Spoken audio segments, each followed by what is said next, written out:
Hello, चलिए प्रश्न को पढ़ते हैं। दो सेल जिसमें प्रत्येक का विद्युत वाहक बल E तथा आंतरिक प्रतिरोध R है।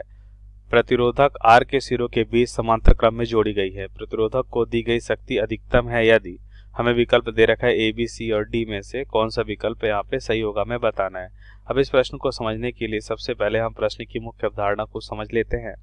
तो यहाँ पे हम देखेंगे मुख्य अवधारणा, और मुख्य अवधारणा में सबसे पहले हम देखते हैं कि अगर हम सेलों का समांतर क्रम संयोजन करते हैं और साथ में इसका मान लेते हैं आंतरिक प्रतिरोध भी हमें मालूम है, तो इस तरह से अगर हम सेलों का क्या करते हैं, समांतर क्रम संयोजन करते हैं, तो मान लेते हैं इसका विद्युत वाहक बल E1 और इसका E2 है, इसका क्या है R1 और इसका आंतरिक प्रतिरोध R2 है। तो इनका यहाँ पे तुल्य विद्युत वाहक बल का सूत्र क्या होता है, ध्यान से देखिए। तुल्य विद्युत वाहक बल का सूत्र होता है, यहाँ पे हम लिख सकते हैं E1 बटा R1 प्लस E2 बटा R2 बराबर क्या हो जाएगा, 1 बटा R1 प्लस 1 बटा R2 होता है। और इसी तरह से यदि हम तुल्य प्रतिरोध को देखें तो इसका हो जाएगा 1 बटा R1 प्लस 1 बटा R2। तो ये हो जाएगा, या यह तरीका होता है तुल्य आंतरिक प्रतिरोध निकालने का। अब यहाँ पे हम क्या देखते हैं,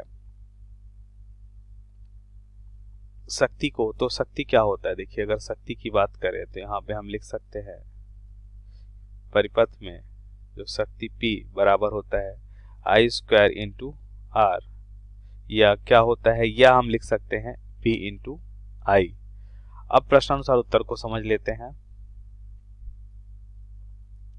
तो हमें यहाँ पे क्या दे रखा है, हमें दे रखा है कि दो सेल्स में प्रत्येक का विद्युत वाहक बल, मतलब दोनों का विद्युत वाहक बल E है और आंतरिक प्रतिरोध R है, और दो सेल है और इसके साथ एक कैपिटल R प्रतिरोध का तार समांतर क्रम में लगा हुआ है। तो इसे पहले चित्र में दिखा लेते हैं कि हमें जो स्थिति दे रखी है वो ये वाली स्थिति है। दो सेल यहाँ पे R के साथ समांतर क्रम में है, तो इसका मतलब ये सेल भी क्या हो जाएगा, दोनों सेल समांतर क्रम में होंगे और दोनों विद्युत वाहक बल और आंतरिक प्रतिरोध समान है। तो ये हमें प्रश्न में दे रखा है। तो ध्यान से देखिए, अगर इसका हम तुल्य प्रतिरोध बनाते हैं और तुल्य विद्युत वाहक बल निकालते हैं तो इस तरह से यहाँ पे हम देखेंगे कि इस तरह से हमें कुछ परिपथ मिलेगा। तो ये हो जाएगा R, ये हो जाएगा हमारा तुल्य आंतरिक प्रतिरोध, ये हो जाएगा तुल्य विद्युत वाहक बल। अब जैसा कि मुख्य अवधारणा में हमने देखा कि तुल्य विद्युत वाहक बल का सूत्र क्या हो जाएगा, तो एक यहाँ पे हो जाएगा E बटा R प्लस E बटा R बटा क्या हो जाएगा, 1 बटा R प्लस 1 बटा R। तो ध्यान से देखिए, 1 बटा R से 1 बटा R तो हो जाएगा कैंसिल कॉमन होके, और यहाँ पे हो जाएगा 2 E बचेगा और यहाँ पे क्या हो जाएगा, ये 2 बचेगा। तो हमें अंतिम उत्तर क्या मिल रहा है, E मिल रहा है। अब यहाँ पे तुल्य आंतरिक प्रतिरोध निकाल लेते हैं। तो 1 बटा R E बराबर क्या हो जाएगा, 1 बटा R1, 1 बटा R प्लस 1 बटा R, तो ये कितना हो जाएगा, 2 बटा R। तो ये RE का मान हमें कितना मिलेगा, R बटा 2। तो यहाँ पे हमने आंतरिक प्रतिरोध निकाल लिया। तो अब इसमें बहने वाली धारा का मान भी हम निकाल सकते हैं। क्या हो जाएगा, इसमें बहने वाली धारा जो है मान लेते हैं I है, तो I का मान क्या हो जाएगा, इसमें बहने वाली धारा I बराबर हो जाएगा E, ओम नियम से हम जानते हैं E बटा R। अब यहाँ पे तुल्य विद्युत वाहक बल और तुल्य यहाँ पे हम कह सकते हैं प्रतिरोध।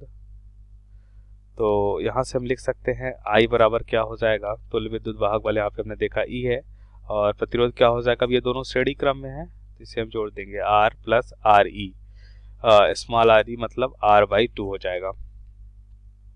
अब हमसे पूछा जा रहा है कि अगर हम शक्ति क्या देखते हैं यहाँ पे अधिकतम है, तो वह स्थिति कौन सी होगी, R और R बाई 2 में बताना है। तो उस स्थिति में हम देखते हैं कि हम यहाँ पे लिख सकते हैं कि देखिए ध्यान से शक्ति देखते हैं। पहले शक्ति P बराबर क्या होता है, हमने देखा I स्क्वायर इंटू R। तो इस सूत्र का उपयोग करते हुए यहाँ पे देखते हैं I क्या हो जाएगा, E स्क्वायर बटा क्या हो जाएगा, R प्लस R बटा 2 का स्क्वायर इंटू R हो जाएगा, ये हो जाएगी शक्ति।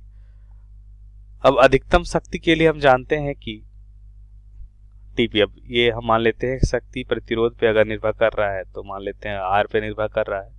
तो एक स्थिति ऐसे मिलेगी कि जब हम देखते हैं कि इसका अवकलन हमें क्या मिलता है, शून्य, और उस स्थिति को हम निकाल लेते हैं और उस स्थिति में हमें क्या मिलेगी, अधिकतम शक्ति मिलेगी, क्योंकि शक्ति यहाँ पे किस पे निर्भर कर रहा है, प्रतिरोध पे।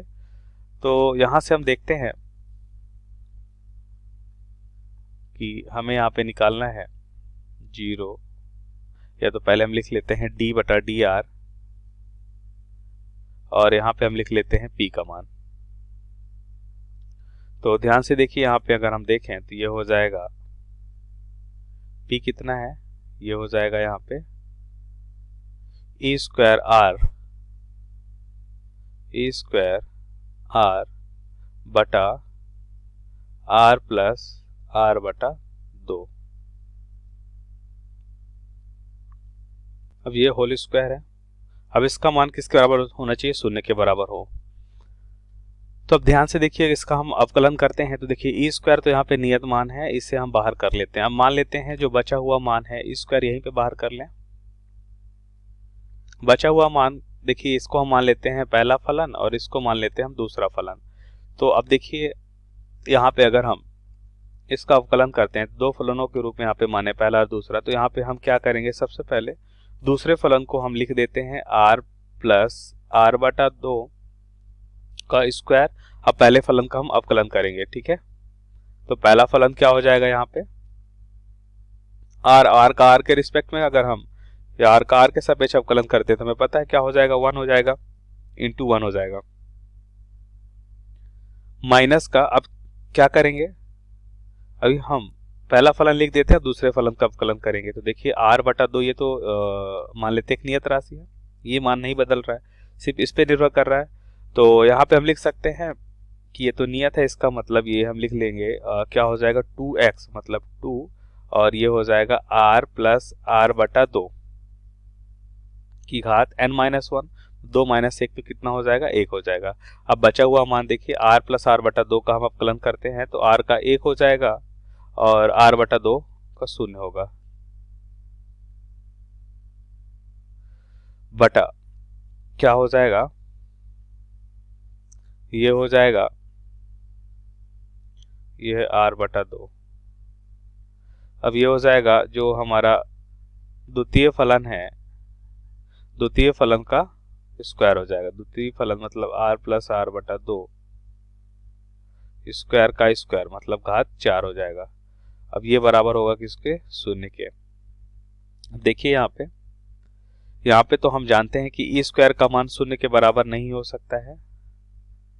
अब ध्यान से देखिए तो r प्लस r बटा 2 की घात 4, अगर यहाँ पे हम 0 से गुणा करते हैं तो हम यहाँ पे देखेंगे कि हमें क्या मान मिलेगा। या तो हम कह सकते हैं कि 0 की इधर लाते हैं तो ये पूरी वैल्यू यहाँ से कैंसिल हो जाएगी और हमें सिर्फ और सिर्फ क्या मिलेगा, ये वाली वैल्यू मिलेगी। इसे हम लिख लेते हैं r प्लस r बटा 2 का स्क्वायर, और हो जाएगा यहाँ पे माइनस का ये हो जाएगा, ये तो 1 हो जाएगा और ये हो जाएगा r प्लस r, तो इसका मतलब 2r स्क्वायर और ये भी माइनस हो जाएगा और ये हो जाएगा 2। देखिए यहाँ पे ये मान हम कॉमन ले सकते हैं दोनों साइड से, तो इसको अभी हम ऐसे ही रहने देते हैं 2r और ये हो जाएगा r प्लस r बटा 2 बराबर 0।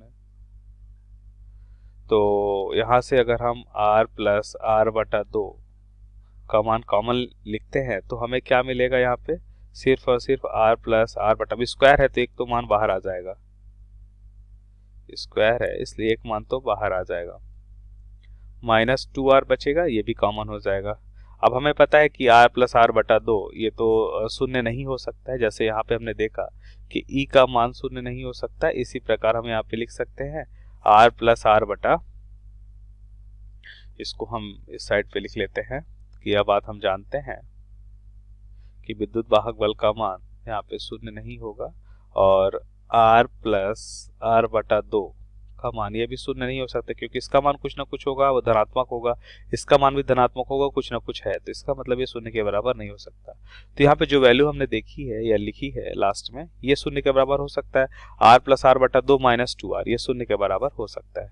तो r प्लस r बटा 2 माइनस 2r ये शून्य के बराबर हो सकता है। तो इसे हल करते हैं तो क्या मिलेगा, -r प्लस r बटा 2 बराबर शून्य। तो r बराबर क्या मिलेगा, r बटा 2। तो यहाँ पे हमने देखा कि जब हम शक्ति क्या का चाहते हैं, अधिकतम चाहते हैं, तो वह स्थिति कौन सी होगी कि जो प्रतिरोध है वो आंतरिक प्रतिरोध का क्या हो, जो बाह्य प्रतिरोध R है वो आंतरिक प्रतिरोध के आधा के बराबर हो। तो उस समय हमें अधिकतम शक्ति मिलेगी इस परिपथ से। तो दिए गए प्रश्न का सही विकल्प ए हो जाएगा। तो आशा करते हैं आपको समझ आया होगा। धन्यवाद।